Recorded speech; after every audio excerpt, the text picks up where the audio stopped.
예를 들자면은 레벨 1은 우리나라 축구 국가대표 감독인 벤투 감독이 누구를 국가대표를 뽑아야 될지 아닐지를 결정해야 되잖아요. 그래서 우리나라의 모든 축구 선수들 개개인에 대한 빅데이터를 다 수집해서 그거를 시각화한 다음에 이제 이렇게 두껍게 보여주는 거예요. 그럼 벤투 감독이 열심히 이렇게 보겠죠. 그러면 한국 축구 선수 열심히 하는구나 라고 생각하고 그냥 덮고 자기가 뽑고 싶은 대로 뽑는, 이게 레벨 1이에요. 그러면 레벨 2는 뭐냐면 벤투 감독이 이제 빅데이터 전문가들한테 먼저 얘기를 하는 거야. 나는 이런 기준으로 선수를 뽑는다. 그러면 그 얘기를 경청한 다음에 빅데이터 전문가 그룹이 거기에 맞는 빅데이터 수집해서 정리해서 리포트를 만들어서 벤투 감독한테 딱 주겠죠. 그럼 벤투 감독이 수고했습니다 하고 딱 보면서 끄덕끄덕 하더니만 결국은 그래도 딱 덮고 자기가 뽑고 싶은 선수를 뽑는 거예요. 그러니까 무슨 얘기냐면은 레벨 1도 그렇고 레벨 2도 그렇고 벤투 감독이 이승우 선수를 안 뽑으려고 했는데 이걸 보고 생각이 바뀌어서 뽑는다든지 이강인 선수를 원래 뽑을 생각이었는데 이걸 보고 안 뽑는다든지 그런 일은 안 벌어져요. 그냥 자기 생각대로 뽑는 거예요. 이게 레벨 1, 레벨 2고 레벨 2는 비행기를 버스를 쓰는 거죠. 여기 사람 많이 태울 수 있으니까. 할주로 이쪽 끝에서 사람들 왕창 태운 다음에 저쪽 끝으로 우고 가서 내리세요 하면 또 내려야 되는. 이거보단 낫죠. 비행기가 움직이긴 하니까. 하지만 비행기를 상당히 제한적으로 쓰는 거죠.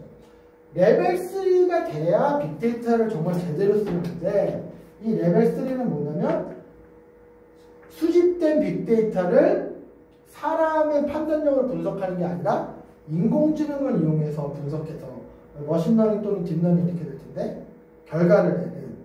그러니까 이제 우리나라 축구 선수들에 대한 모든 빅데이터를 수집하고 우리가 월드컵에서 16강을 목표로 한다라고 한다면 우리가 이겨야 되는 그런 나라들의 예상 국가대표 선수들의 빅데이터를 다 수집해서 그런 빅데이터를 기반으로 인공지능을 돌려서 우리가 월드컵 16강에 들어가려면은 어떤 선수가 필요하고 어떤 전술로 준비를 해야 되는지가 나오고 벤투 감독이 그거를 믿고 진짜 그거대로 준비를 하는 이런 식으로 돌아간다면 그게 레벨 3야. 그거는 이제 그때서야 우리가 빅데이터라는 비행기를 활주로에서 이륙시켜서 정말 밸류를 만드는 이렇게 되는 거죠. 근데 이번 학기 수업은 이걸 하자는 거예요. 레벨 3. 금융 분야의 빅데이터를 가지고 레벨 1, 2로 하자는 게 아니고 레벨 3라는 거죠. 정확하게는 머신러닝을 이용해서. 그래서 인간의 판단력으로 분석하고 활용했을 때 놓칠 수 있는 것도 한번 놓치지 않는 그런 거를 연습해보고 방법론을 익혀보자. 그런 내용이 되겠습니다.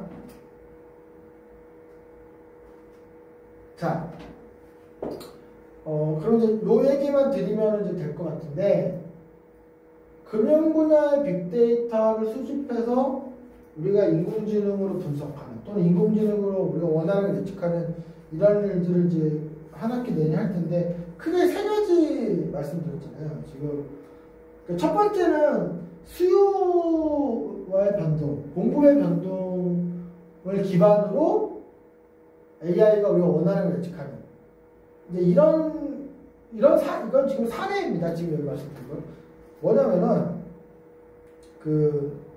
수요 공급이 추세가 있잖아요. 과거부터 현재 이렇게 변해온 추세가 있고 또 현재부터 미래까지 어떤 예상되는 추세가 있죠.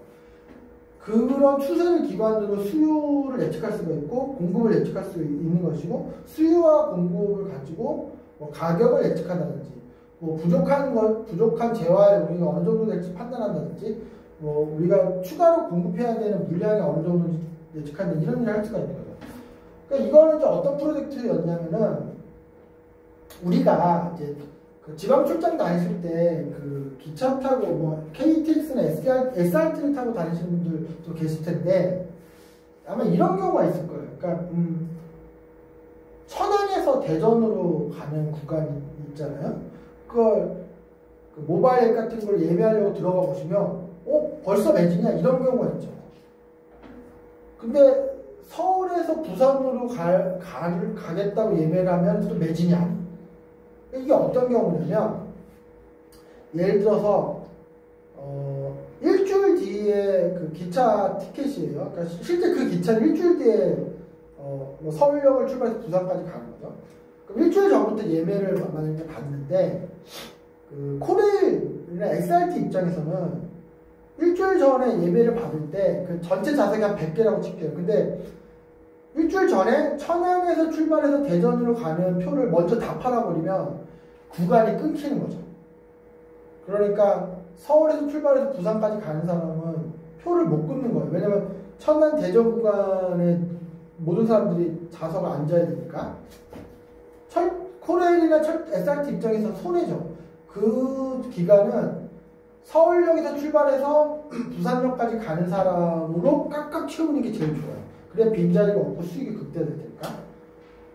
그러니까 어떤 일을 하냐면은 이렇게 예매가 시작되고 실제 기차가 출발할 때까지 시간이 좀 많이 남아있는 그런 상황에서는 게이트 컨트롤이라는 걸 합니다. 그러니까 천안에서 대전까지 가는 그 표가 실제로는 좌석이 100개나 있지만 100개 다 열어주지 않아요. 100개 다 팔아버리면 자기 손해니까. 그러니까 실제로 한 20개만 열어주는 거예요. 20개. 그러니까 20개만 팔고 나머지 80개는 실제로는 좌석이 있지만 서울역을 출발해서 부산역까지 가는 사람을 위해서 안 팔고 붙들고 있는 거예요. 이런 걸 게이트 컨트롤이라고 하는데 이렇게 하다가 열차가 출발하기 직전이 되면 이제 찬밥 더운밥 가릴 때가 아니잖아요. 뭐 짧은 구간에 일단 파는 게 이득이니까 그럴 때 그냥 다 열어주는 거예요. 근데 이 게이트 컨트롤을 어떻게 하냐면 수요를 예측해서 하는 거예요. 수요를. 그러니까 어떤 기존에는 어떤 통계적인 모델로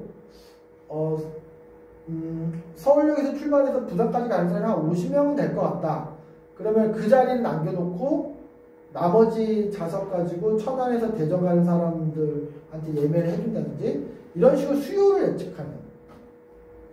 근데 그렇게 해야 하는데 뭐 딥러닝 기술을 이용해서 그 수요 예측을 좀 더 정확하게 할 수도 있다는 거죠. 뭐 예를 들어서 뭐 기상 조건 같은 걸 고려한다든지 뭐 예를 들어 지금 같은 코로나 사태 때는 평상시와 다르게 뭐 기차 이용객이 급격하게 줄었을 테니까 뭐 천안 대전 이런 거 따질 때 아니죠. 예매하겠다는 사람이 있으면 다 예매를 하게 해주는 게 낫잖아요. 그러니까 그런 어떤 급격한 변동이 있을 때 통계적인 모델보다는 인공지능의 모델이 수요 예측, 뭐 공급 예측을 더 잘할 수 있는 거고, 그 다음에 이제 기차 같은 경우에는 예매했다가 취소하는 사람들이 많잖아요. 뭐 더 좋은 시간대로 갈아타는 사람도 있고, 기차를 이용할 계획 자체가 없어져서 취소하는 사람도 있는데, 인공지능을 이용해서 그런 취소 확률까지 예측을 해서 우리가 이제 코레일 입장에서는 티켓을 더 효과적으로 팔 수 있는 이런 걸 할 수 있는 거죠. 그러니까 이제 이걸 하나의 예시로 가져온 프로젝트일 뿐인데 이런 식으로 수요의 어떤 과거부터 현재까지의 추이, 그리고 현재부터 미래까지 예상되는 추이가 있고, 공급의 과거부터 현재까지의 추이, 마찬가지로 앞으로 추이, 이런 것들을 예상해서 그걸 기반으로 우리가 필요한 예측을 하는, 금융 분야에서도 이렇게 할 수 있던 일이고 부동산 분야에서도 이렇게 할 수 있던 일이죠. 그러니까 우리가 이런 식의 작업을 다음 주부터 해보려고 하는 거고요. 두 번째는 정적 특성 기반 AI 예측사. 이건 뭐냐면 이런 겁니다.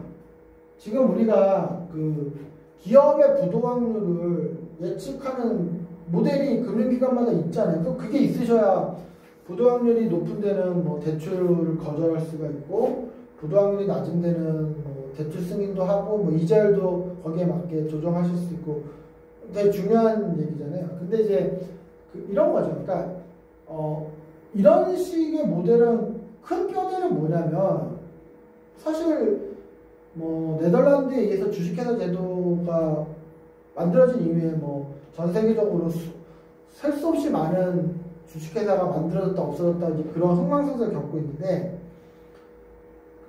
그 주식회사들이 갖고 있는 변수를 우리가 좀 세분화할 수 있죠. 뭐 매출액, 영업이익, 뭐 매출액 증가율, 뭐 자기자본 비율, 뭐 등등등등, 뭐 익히 잘 아시는 그런 어떤 변수들로 이렇게 좀 나눌 수가 있는 거예요. 그런 다음에 부도가 나지 않고 잘 간 회사들의 그런 변수들 값이 있을 거고, 결국 부도가 나버린 회사들의 그런 변수 값들이 있을 거예요.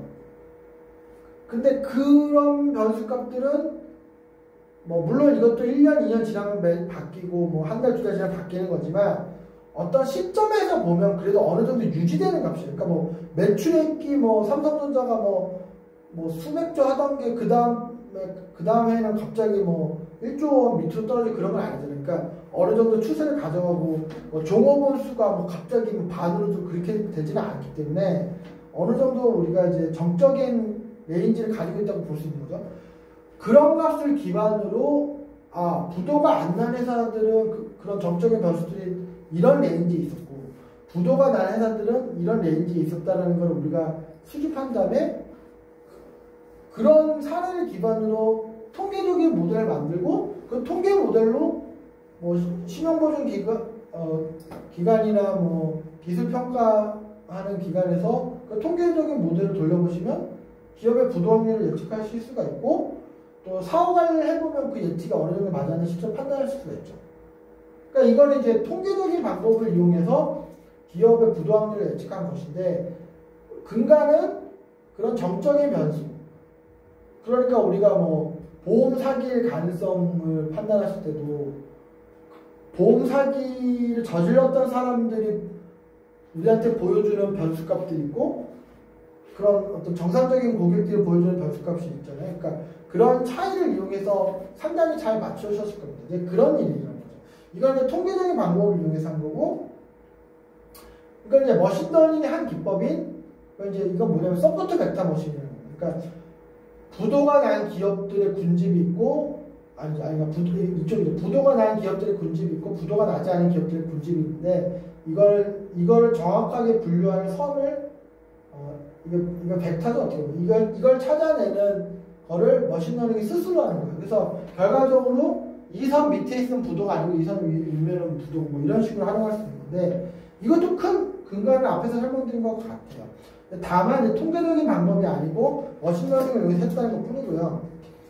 그 다음에 이제 딥러닝을 이용해서 더 정교하게 할 수도 있습니다. 그러니까 이제 최근에 미국 대통령이 뭐 GM에 대해서 안 좋은 얘기를 트위터에 언급하고 다음에 뭐 그 회사의 주가가 폭락한 그런 사례들은 이런 통계적인 모델 같은 걸로는 좀 잘 안 맞죠.